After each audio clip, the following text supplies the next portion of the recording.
Welcome to Life Bursts. I'm Matt. And I'm Sarah. Today, a really fun interview that I've been looking forward to for quite some time.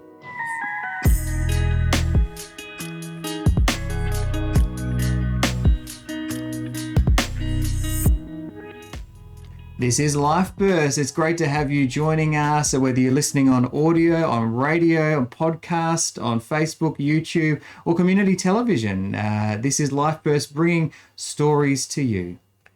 And today we have the wonderful, lovely Gerry joining us. Thank you for inviting me. Yeah, so I'm just really looking forward to this. I know little bits and pieces, and that's why we asked you to come in on the show. It's going to be a really, really fun show this time. So take us back to the very beginning. Where did life start out for you, Gerry? Life started for me in 23rd 3rd 1946, back in Austria. I was born in one of the little streets in Kupfenberg in Austria. And home birth, that's where life started, just after the war. And as you can imagine, living in Austria at that time, life wasn't easy for my mum because she was a single mum looking after me. And I can remember at a very young age sitting on the back of her push bike as she rides through the countryside trying to get food for herself and me. You know, getting potatoes from farmers. And that was a sort of an existence for a little bit I can remember. Because as you can imagine, at that age, you don't remember much, but occasionally you get flashes back to what happened. And then looking at some of the paperwork that Mum kept, everything from her school reports to marriage certificates and everything. She married Con, my stepfather, in 1949. And then in 1951, he gave me his name, which here would be an adoption. But there it says, Gerry Rosskogler gave the surname to me. So I think my name changed from Mum's name to their married name. Wow. So as I grew up, he was my dad, because being young, you wouldn't know any different. But only in later years did you see how situations changed, and you look back and you say, oh yeah, now I realise that this was happening that I didn't know at that time. So what else was going on in Austria during the time that you know about? Well, as a kid, you don't take notice of much. You have fun. I used to roam the foothills, You look at some of the movies in the countryside and, rolling hills and meadows, and I used to just wander and find hazelnut trees and use your teeth to open the nuts. Right. Or pick wildflowers for Mum, because, stuff like that was growing everywhere. And so life was, quite easy. A lot of times I can remember Mum and Dad used to go for walks into the mountains, and I think there was one photo that I saw that I was on Dad's shoulders as we were going through the hills and the mountains. And there was always, because Dad liked his drink, so they always went to an inn, and I used to love that, because you'd sit down and you get a Vienna sausage with a roll with it. And that was a treat. Mm-hmm. So life was great. I went to school and I did quite well at school, so I had no problems there. But the only thing I didn't like was school in winter. You had to go on your skis because there's so much snow. Right. And I hated skis because I always used to fall down gullies and stuff going to school. So as an adult, I've never had a desire to go to the snow or to ski. Right. Been there, tried that. Yeah, didn't like it. Yeah. Wow. Okay, there's surely some stories around that then, to do with skiing and going to school. He's blotted them out of his memory. Yeah, that's it. I used to fall over on the skis, so that's forgotten. That skiing is out. Okay. That's not a good activity for me. So it sounds like a very different world to those growing up in many parts of Australia, but also a very different time. See that? Yeah, that's a strange. People pay a fortune to go and ski. I'd pay a fortune not to. But that, that was life. So it was good. I enjoyed school. I went 3 years because in 1951 we came to Australia. But before that, I must have to tell you a story because, as you can imagine, in a country like Austria, there's a lot of places that have got old, massive churches. And I can distinctly remember as a little kid, I don't know what age I was, I suppose I would have been maybe 6, standing in this church and thinking, I love you, God. I feel your presence. And it was sort of a strange sort of feeling, thinking, what would a kid know about God? But being in that church, I sensed God and I said, I love you, God. I love you.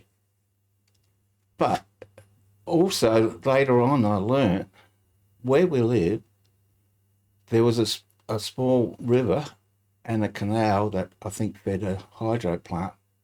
And I was told at a very young age, my pusher fell into the canal. Mm-hmm. And I can't prove it, but I swear in my spirit that an angel pulled me out of it. Wow. And I survived. Mm.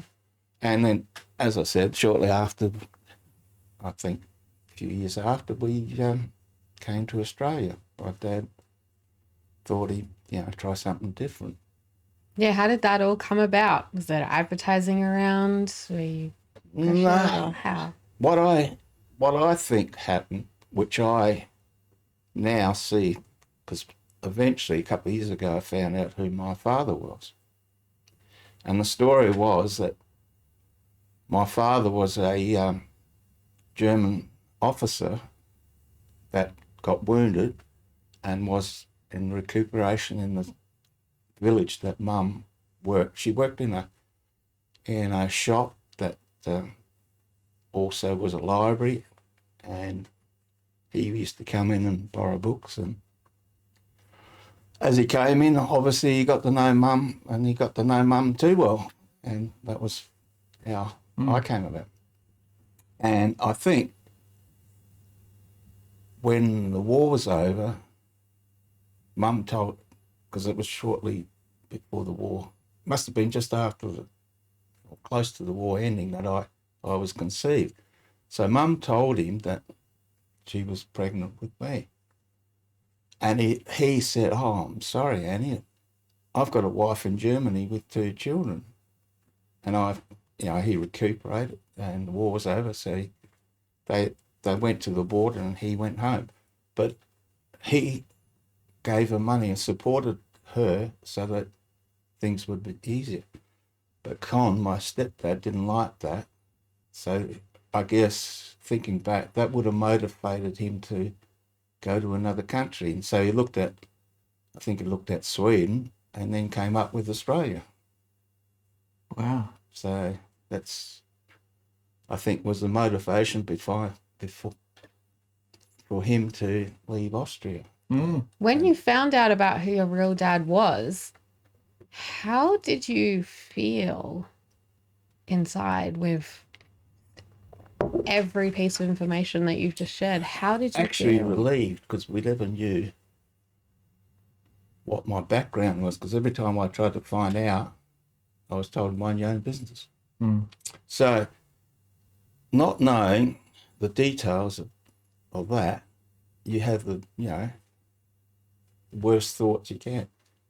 We were occupied, Austria was occupied by the Russians and the British, I think. And who knows, what happened. Did she get raped? No, it was conceived, sort of thing. So you had all these thoughts that you didn't really know, because Mum wouldn't tell me.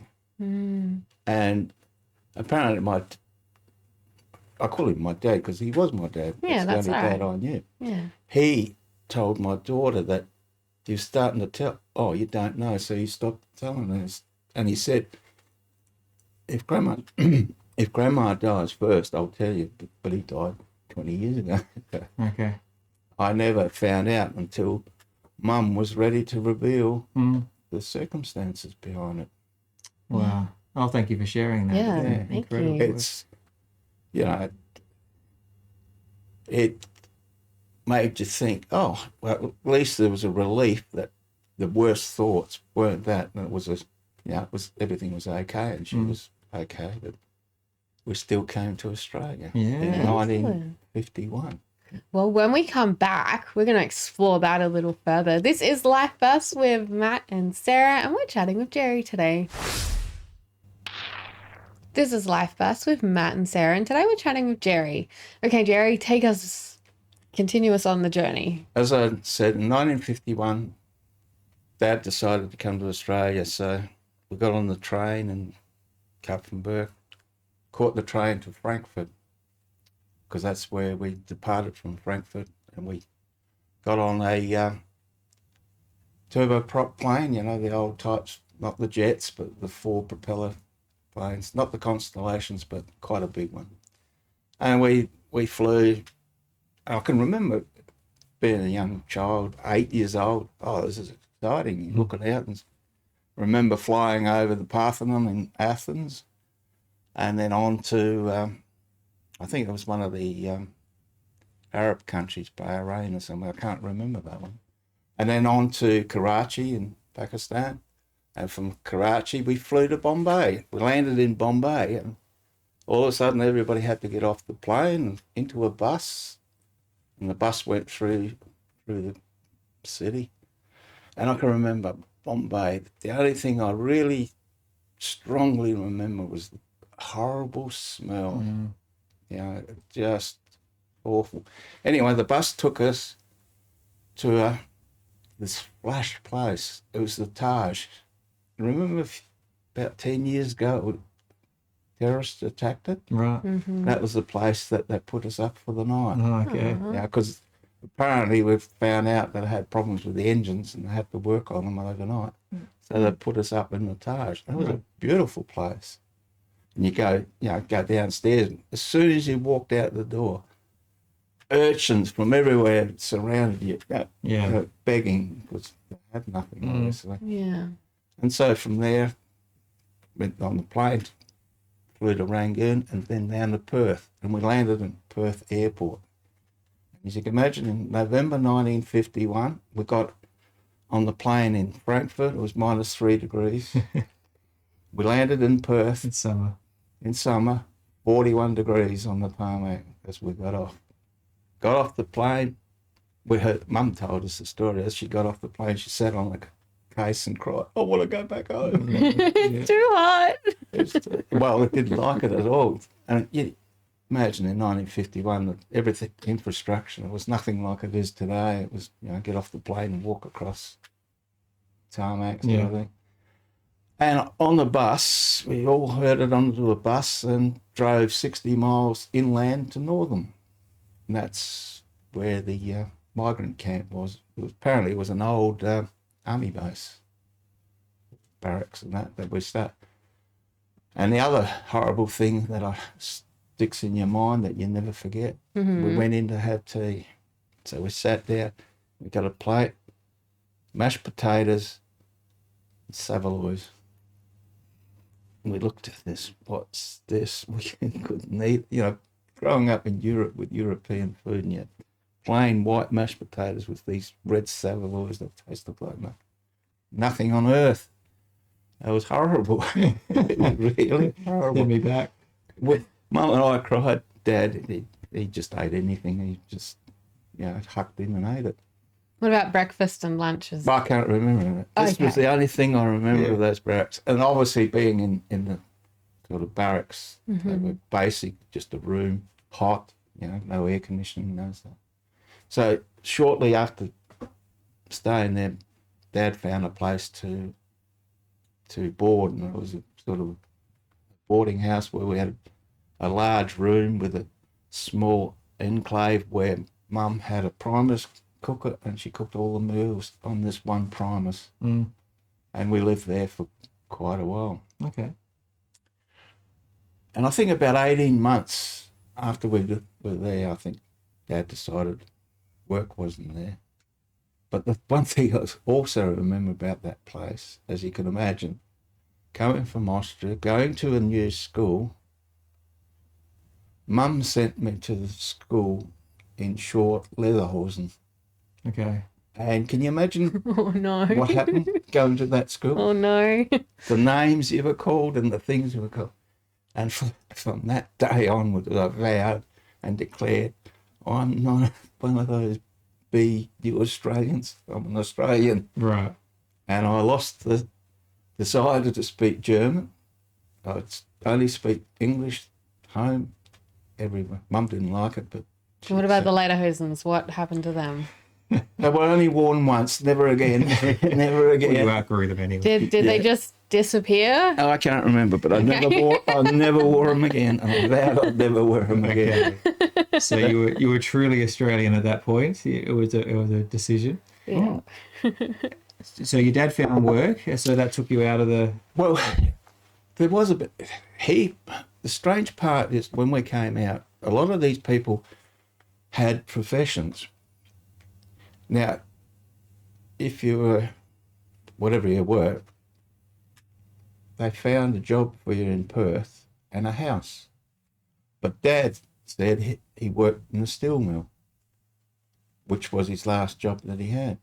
But in actual fact, he was a qualified cabinet maker. Now, if he said to the authorities that I'm a cabinet maker, they would have found a job for him in Perth and a house. Mm-hmm. But no, there's no steel mills in Perth. Mm. So they said the only way to get a job like that, you'd have to go to Whyalla or to Newcastle in New South Wales. So he started working around the area and doing carpentry work. And that sort of slowed up and things went quiet. So he heard that there was work over here in South Australia.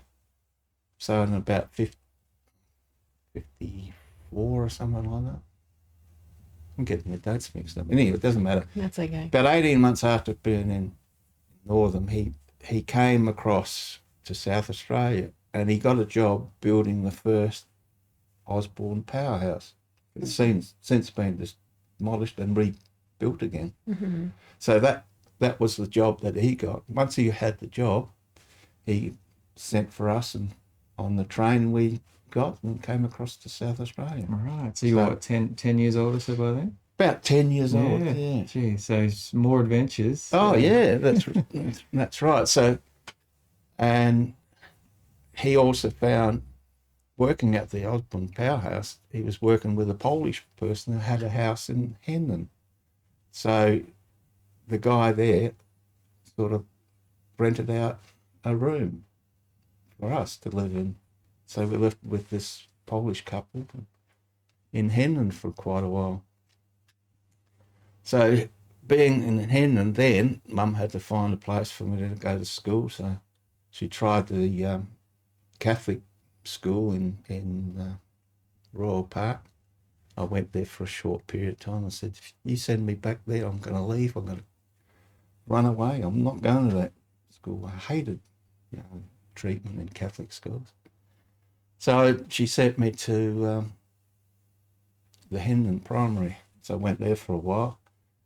And then eventually Mum and Dad decided that, it was good if they got their own home. So they looked around and they bought the house in Devon Park where I grew up in and where they lived for the rest of their life. And I started going to the Brompton Primary. And that was good fun. Because where we live, Dudley Park used to be where Rowley Park was, on Torrance Road. And we lived about, I suppose, 3 streets back from Torrance Road. Mm-hmm. So on Fridays, cars would be parked nearly all the way up there and you'd hear the Rowley Park. So that was in a pohole. And where I lived, I went down the street, a street, down the pug hole, through the pug hole, up the pug hole, when I was at school. Right. So that was my trip to school. But as my daughter would say, you're a naughty boy. I used to buy packets of smokes with 3 cigarettes in it. So I'd get into the pug hole, light up a cigarette and go to school. Uh-huh. And the deputy head used to come up and go, Rosskogler, you've been smoking again, standing in the quadrangle. I think, how did he know I was smoking? How could he see that in my eyes?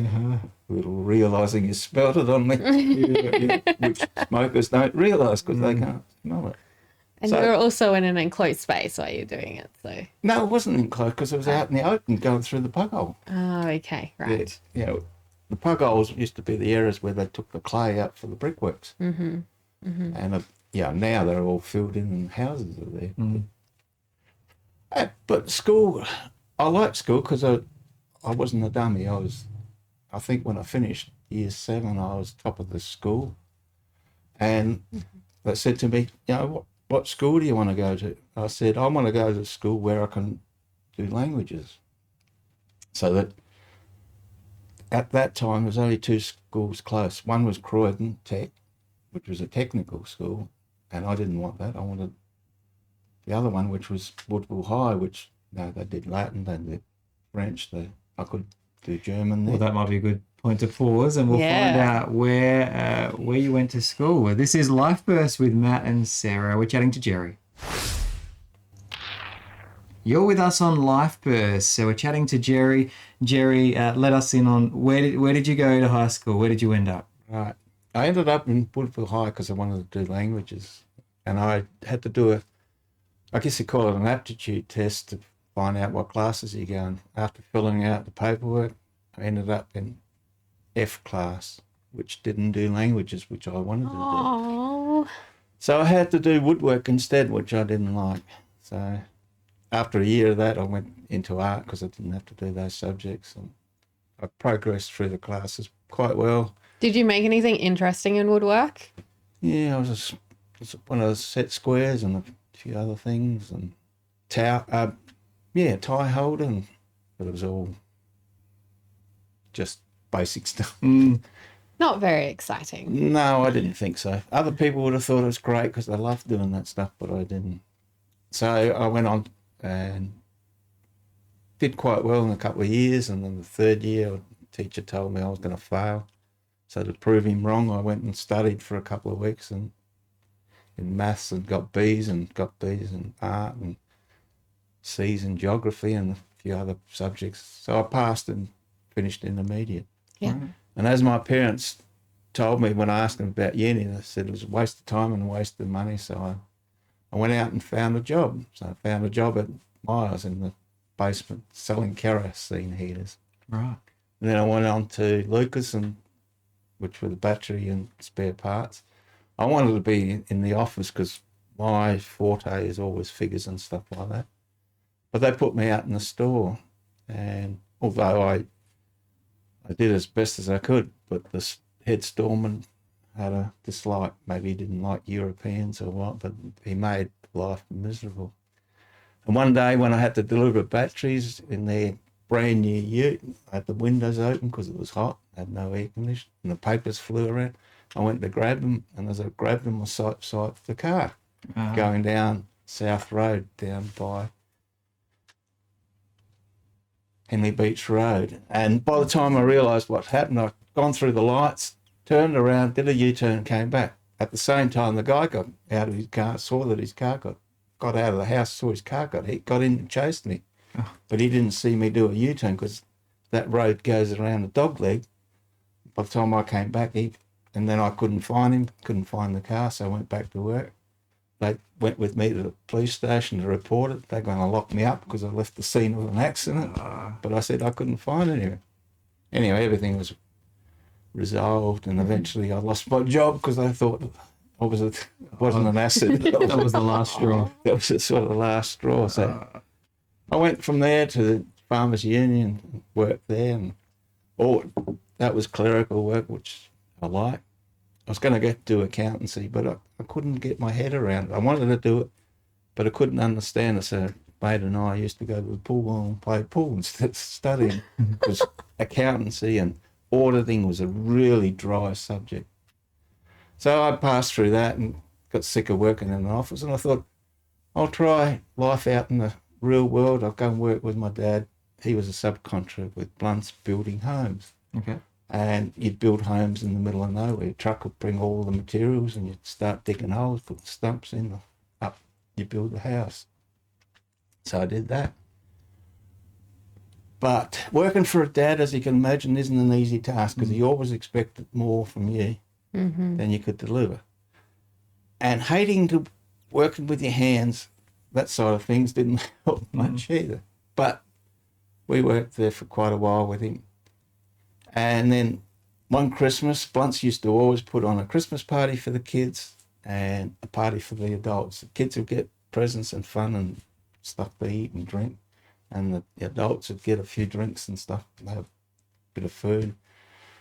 And we went to that. And the people we used to get along with, obviously, was the plumber, the electrician, because you did work with them, you got to know them. And this particular Christmas party, unbeknown to me, the plumber, who we got on quite well, brought his sister-in-law along, Okay. Yeah. which happened to be my wife, Lorraine, Your now wife. my now wife. Yeah. So our story is we met at a Christmas party because David always had to have the first dance with his wife, but he got up Lorraine, danced halfway around the floor and said, "Oh, Gerry, can you dance with Lorraine?" And then went back to his wife before he got into too much trouble.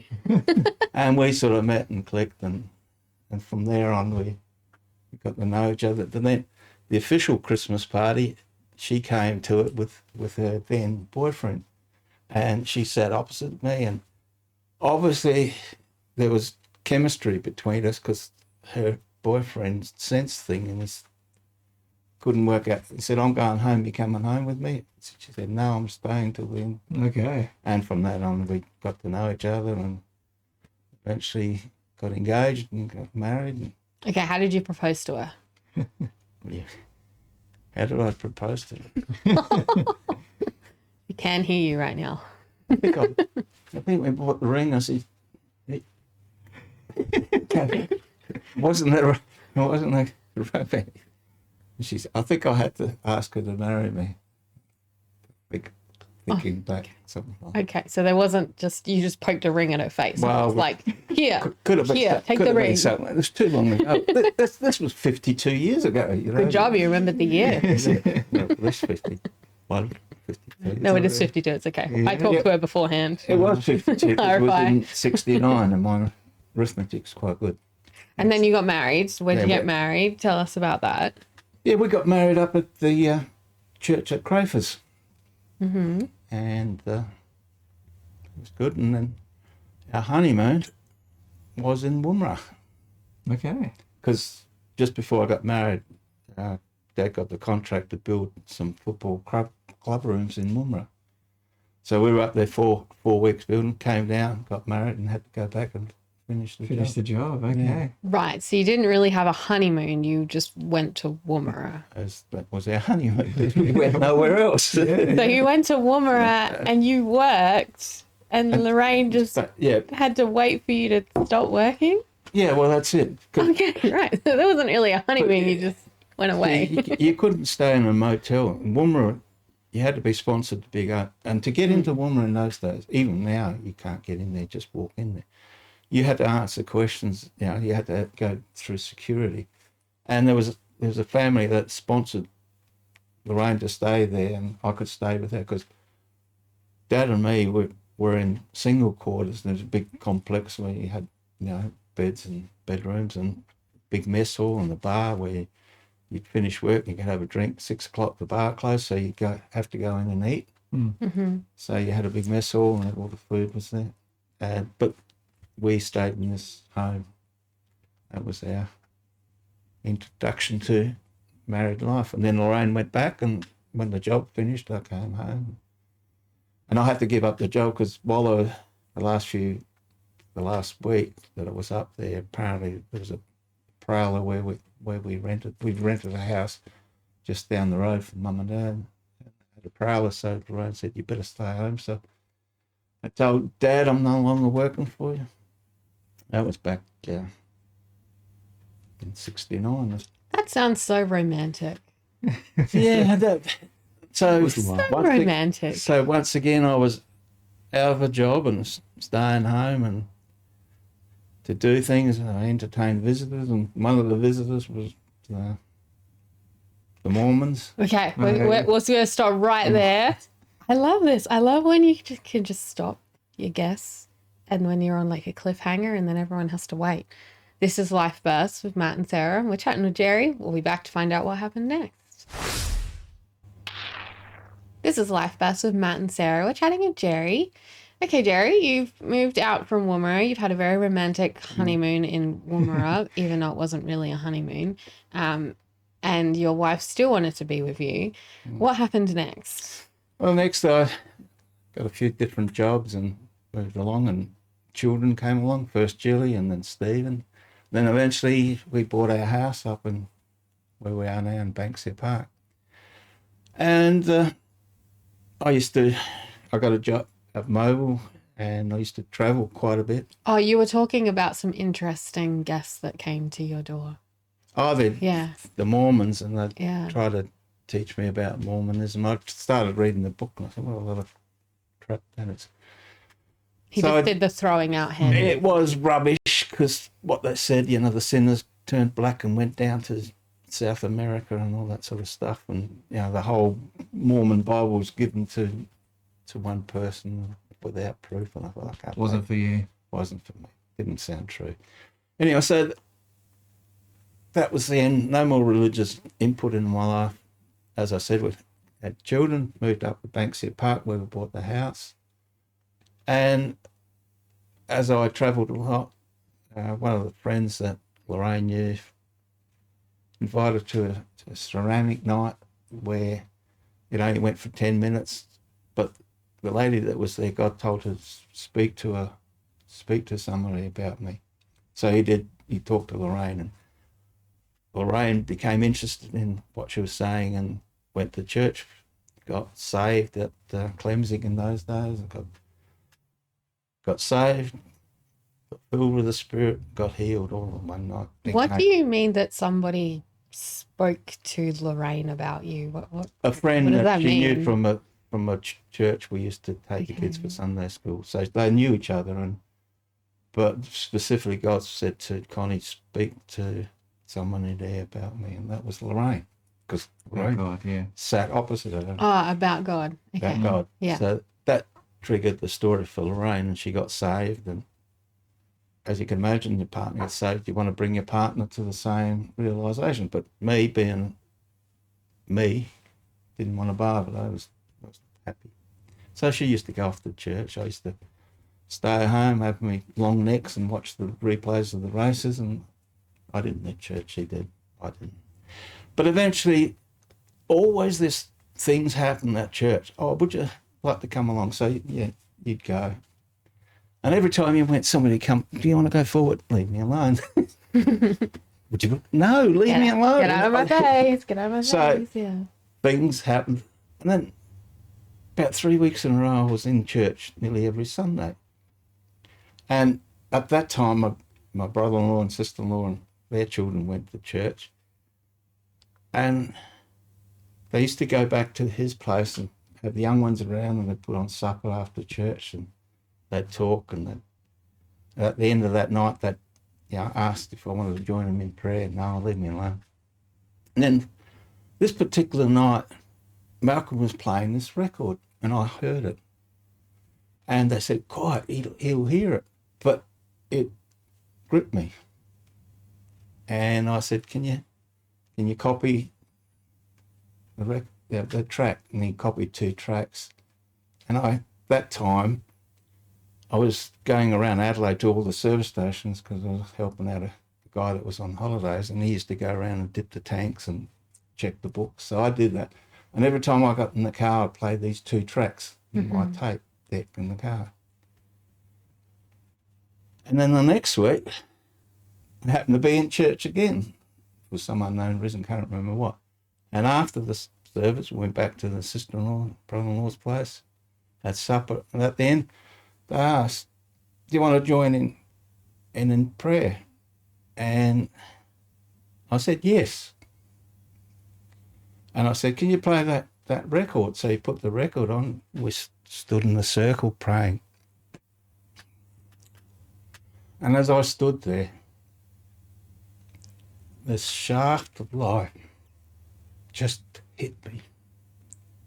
And I could see myself, not as a righteous, good person. I saw myself as God's. And I was standing there. My sister-in-law had to let go of my hands. The power of God was so strong on me. So I was convinced that I needed God because I saw myself really as he saw me. So I needed to change. And that's from that moment on, my life changed. I went home, I said the sinner's prayer, and for a week, I sat in the lounge chair and I just shook. The power. Even thinking about it. Explain to us what do you mean? The power of God was so strong on me that just my whole body.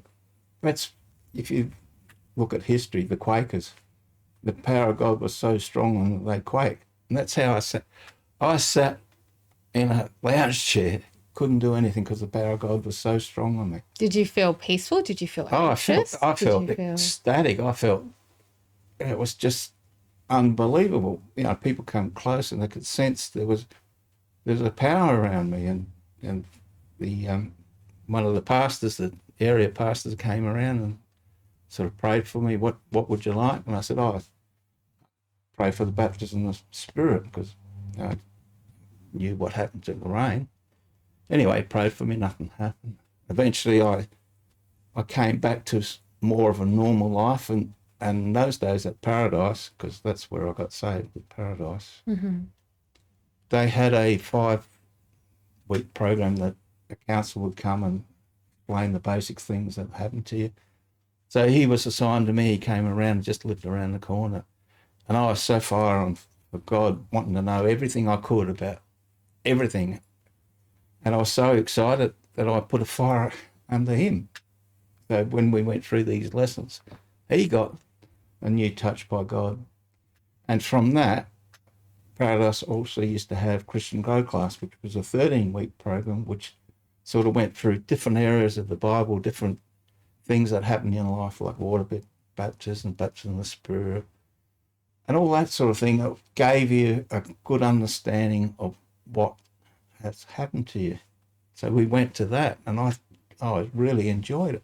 At the end of the course, I said to the teacher, how do you become one of those? He said, you study, and eventually somebody might invite you to become involved. And about 10 days later, I got a phone call. Would you like to be involved in Christian Grow?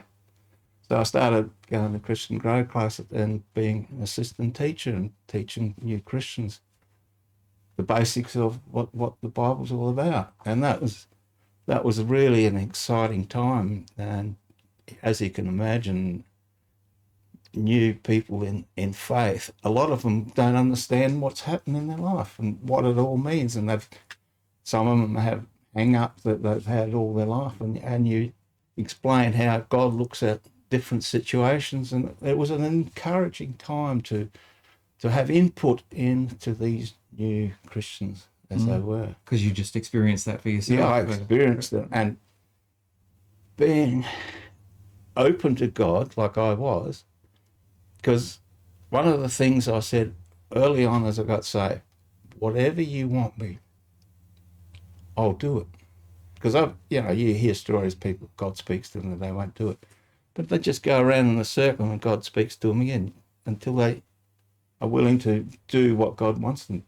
So I was open to that, and having learned all these things, I learned about water baptism. And I thought, no, I don't really need to be water baptised. But at the same time, I was still travelling through the country, and I was down Narracourt. I had an order to do down there. And being Wednesday night, I looked in the local thing, what's on? Oh, there's a meeting, Pentecostal meeting in one of the places. So I went there. And a pastor from Mount Gambier came up to speak, and guess what he was talking about? Water baptism. water baptism. Look at And that. went up and challenged him, I don't need to be water baptized. He said, isn't God speaking to you? Don't you get it? Everywhere you go and everything you talk about is what? Okay. I said I'd do everything you want me to. So, okay, I'll get water baptized. Went back and told the pastors at Paradise, we've got one coming up soon. Prepare for that. Yeah, prepared for it. On the day, walked into the church in the morning. And we're going to stop right there. Oh, I'm not doing this. Okay. This is Life versus Matt and Sarah. We're going to find out what happens with Gerry next. This is Life Verse with Matt and Sarah. And Gerry, we've just left off. You just walked into the church. What happened next? I walked into the church and one of the pastors that were in there going to do the baptism, because they had a big baptism font. Can you come in and give your testimony when you get baptised? I said, yeah, okay. Walk a bit further in the church. Another pastor comes up. Can you give your testimony in the font when we do the baptism? I said, yes, I can do that. Anyway, the baptism was in the font, and it was the time that ABC2 did a broadcast of Paradise Church and baptisms. And I had mum and dad there, which they listened to the thing, but nothing happened there. But it was a beautiful testimony that I gave in when I got baptised. And from there on, I left Christian Grove because God said, this is finished. I said to the pastor, I'm going to go leave. He said, you can't. I said, I have to. Anyway, the next day I said, I see God's moving in your life. So I went into home fellowships with my brother-in-law. He nearly fainted because the whole time I said, it's a waste of time, home fellowship. I don't want nothing of it until God said you were doing it. Anyway, I started leading also. When God's in something, he blesses you and ministry prospers. So this is a group of Christians meeting in a home fellowship? Home fellowship, Because Paradise was quite prolific with home groups and that. Yeah. What were the challenges that you came up against? Like, you're this really excited new Christian, filled with the Spirit, wanting to do exactly what God wants you to do. I'm sure it wasn't all rosy and happy. No, because I had my own way of doing things. But as I said, I hated home groups, and the scripture came in Hebrews 10, don't forsake the fellowshipping together. So once God speaks to you and you know it's God, you become obedient and you change your way of your thinking. But was it really that easy just to hear from him and know him? When God speaks, it doesn't happen a lot to me, but when it does, I know it's God. I have no doubt whatsoever, because one of the incidents happened to me while I was in Christian Grove. The teacher, one of her children, had a daughter that was seriously ill in the hospital. And as she conveyed it to me, I had a vision. I saw the operating room, I saw the surgeons, and I saw Jesus in the room. So I told her, everything will be fine with the granddaughter. Jesus is there, the doctors are doing their job. And as history tells, she survived, she became a mother herself, and that was a prophetic vision word that God gave me, and I passed it on.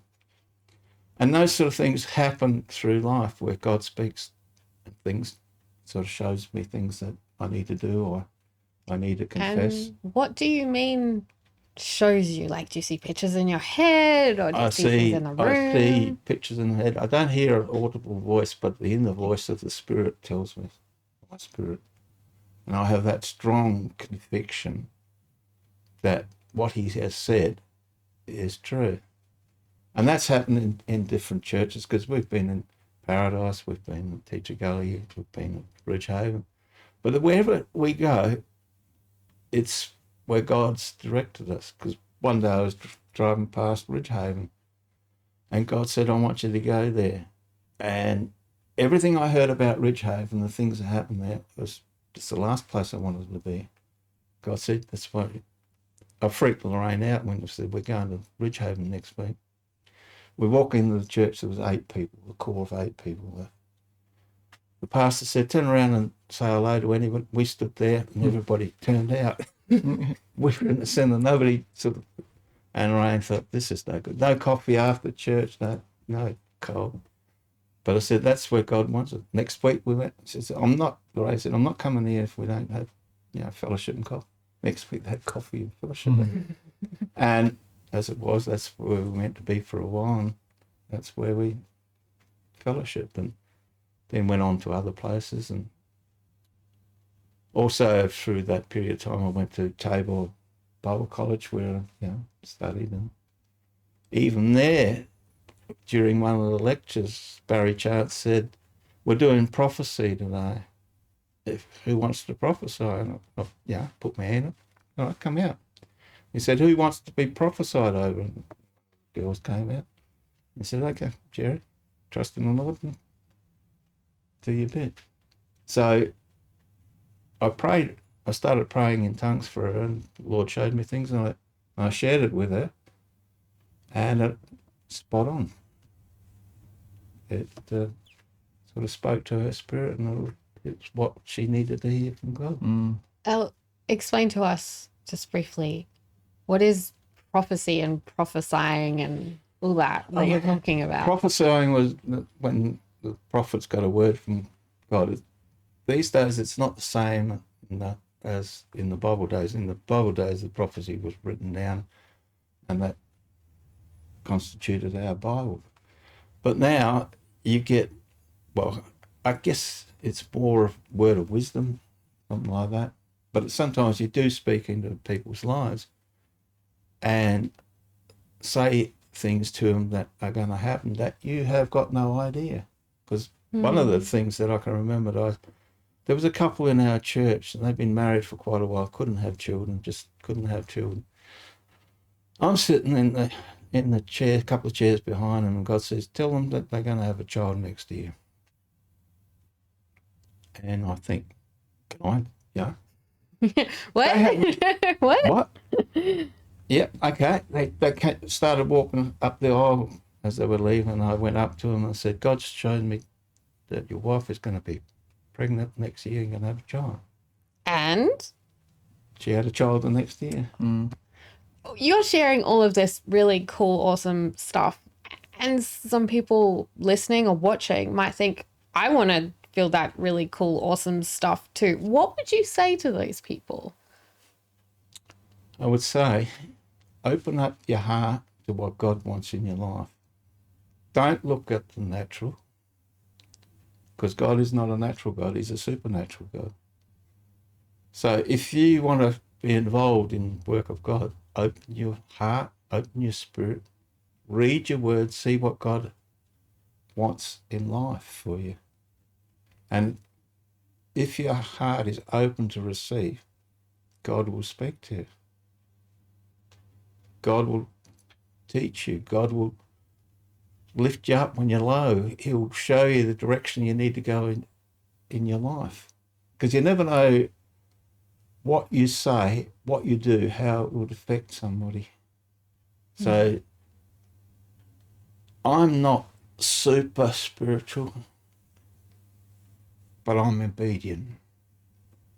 If God puts something in my heart, in my spirit, I move on it, because life has proved to me that God is real and God does care for each individual.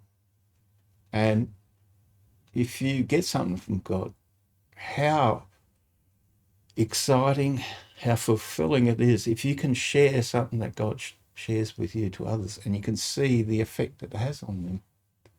There is nothing better. That's lovely. Yeah, Gerry, that's fantastic to see the way that you've come. I think a lot of our viewers and listeners will probably have similar stories of starting off with seeds of experiences of God like yours in that church, but then life taking you in other directions. But there are also people out there that haven't got that first seed. You think, I'm not good enough to come to God. None of us are good enough. But if you're in a desperate situation and you've got nothing else, and if you call out to him, he will come. if you open that door for him, he'll come into your life. He'll change your life.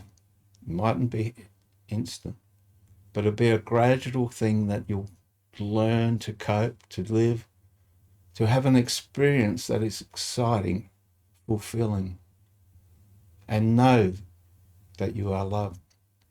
And there's nothing greater, because Jesus came and died on that cross for us sinners, that we'd have life, abundant life. And you have definitely lived that out and showed that to everybody today. It hasn't been perfect. There's Yeah. been troubles and tribulations, but you know there is no going back. There's only going forward. And you know, when you look back, God was in those situations. Fantastic. It's like that poem, Footprints, where, you know, in the hard times I carried you. And he does. Thank you so much, Gerry, for coming in on today's show and sharing a burst of your life with us. Yeah. We I've really just got appreciate one it. more thing to say. That song that brought me to salvation was by Vangelis. Yeah. I'll find my way home. And every time I hear that, I still get choked up. Yeah. Yeah. Thank you, Gerry. Thank you, Gerry. This is Life Burst. It's been great that you could join us today. And if you have others around you like Gerry, we love hearing stories, everyday stories, people who have been through things and are encouragement to you. So thank you so much for joining us today. This has been Life Burst. You can catch up with us wherever you get your podcasts from and on YouTube and Facebook and community radio and television. Have a great week. I'm Sarah. And I'm Matt. Life Bursts is hosted by Matthew Karat and Sarah Freeman, with production by Reese Jarrett and Kay Hoshraw Ozadigan. For more episodes of Life Bursts, go to rawcut.com.au. This is a RawCut production.